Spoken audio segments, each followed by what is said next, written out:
So it's a grand rising, ladies and gentlemen, and we give thanks once again.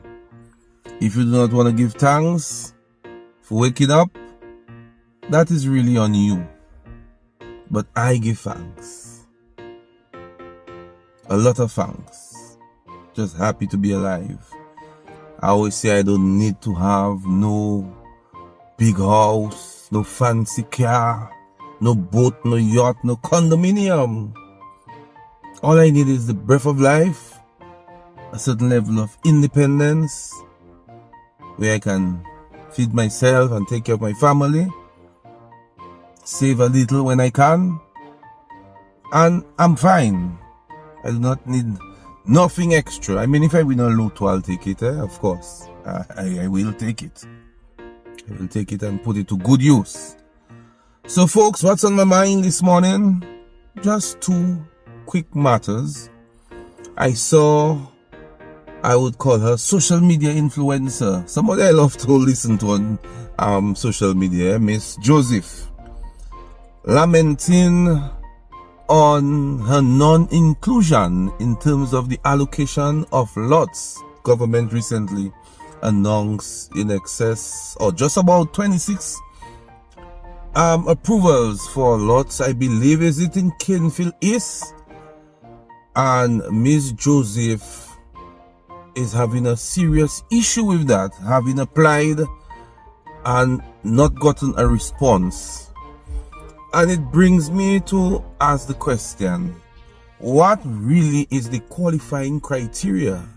And as a matter of fact, when I listen to her, yes, she does be funny, yes, she does make her jokes, yes, I love when she put on the shoes there. Yeah, that's my favorite moments, when she have that shoe. Yeah, when she have my partner shoe in her foot, yeah, I really enjoy the moments. But what are the criteria? And as I said, this brought me down memory lane. I recall in my 20s, I'm no longer in my 20s. I know I look like I'm in my 20s, but I'm no longer in my 20s. I made several applications to purchase property in Jimette. You know, as a young boy, my mother and my father taught me well, you know, be responsible, buy a piece of land or lot, purchase a lot. So in the 20s, I started to work. First thing I was on my agenda was purchasing a property, whether 3,000 square feet, something that I could construct a home so that I could house my family. And to this date, I have never gotten an acknowledgement, not even once. And I was gainfully employed. I could pay for the property because I mean $8 a square feet by 3,000 square feet. I mean, come on, it frees at 24. You understand? Even if it was $10, then that would still be affordable. You understand? 30,000 square feet, $10, $30,000. It was doable. And I continue to be deprived. That's why there's always, remember this gentleman, I'm not going to call his name, in my area in Jimette, who I harassed and harassed and harassed. Sell the land for me, Nagasa, sell the land for me. And he finally agreed. And he tell me, Nari, I selling the land for you, but you have to pay all fee. You know, traditionally, you would pay a transfer fee and the seller would pay vendor fee. Well, I had to pay vendor fee, and I did not mind because it allowed me at a very tender age, a gentitash, to be able to construct my home very early and do something constructive with myself. So I could really identify with what Miss Joseph was saying, even if in her usual charismatic manner. I saw the sincerity with a person young, not because they may have a partner, that wants to have something of their own. So is there a need to really review the allocation process? Because there are people who really want to purchase. And that to me should be given priority over free allocation. I'm not opposed to free allocation of people based on their circumstance being awarded certain properties. We saw the World Bank development, we saw other initiatives. But there is also need to make provision for those who want to pay. And I think Ms. Joseph wants to pay. So I'm asking on her behalf. 26 lots were allocated. Well, let us find a 27th lot somewhere. She said Point Michelle or Kenfield East, and provide it to her at the going rate. I think that's fair. And we want to see more of those. You know, sometimes you hear of whether it's apartment or whatever being allocated to people who are not even resident here. What gave them priority over me? Because they are in red, but I'm in red too. I'm in red too, and I love red. So, we just want to see fairness in terms of the distribution of wealth, and the purchase of a property is a probability of having some wealth. You know, you pay for that, you develop that, and whatnot. So I just thought I would just give my 2 cents and really understand where the young lady is coming from with all her comic and all her humor and flair. I think she is very sincere in wanting to have something of her own as a single mother.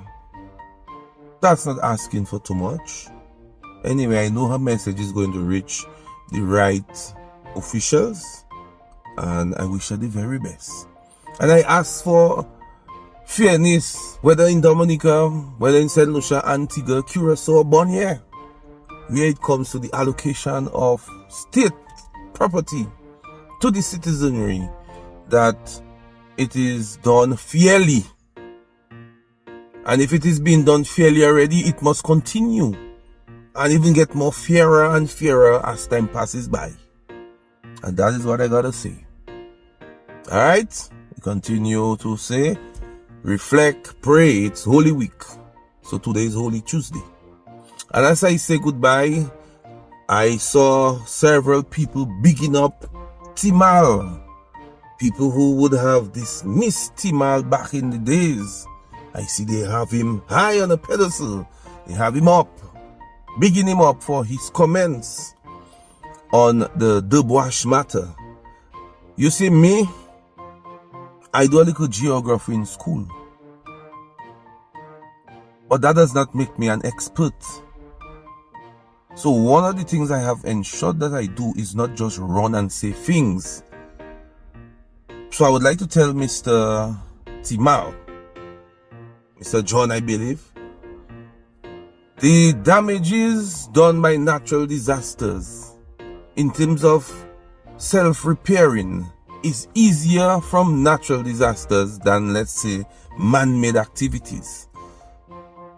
It is not to say that damages from man-made activities cannot be restored, you know, but at what point, at what pace? So, to me, before jumping on a bandwagon, I would probably want to do a little more research. That is why I just continue reading, listening to both sides objectively, and not just jumping on a bandwagon, because I'm no wagonist. So the people who have jumped on the bandwagon of Timal, you must also jump on his bandwagon when he's saying other things that are true, but they are contrary to your belief. You don't jump on his bandwagon, you diss him, you call him names, you say this and that. Today, you have him like a king. So big up yourself, Timal. Oh. Yes, I. One love, Dominica. It's your boy. It's not Serrani. In case you never know. In case you never know. One love. Big up all yourself, alright? And give the lady a lot to purchase. Missy madam. To buy. To buy. To buy. The word there is to buy. And I want more people asking government to sell things to them. Purchase. You and your wife cannot be working for the service and all you want a free apartment. That cannot be right. And it's my right to say so. Have a good day, ladies and gentlemen. That's all.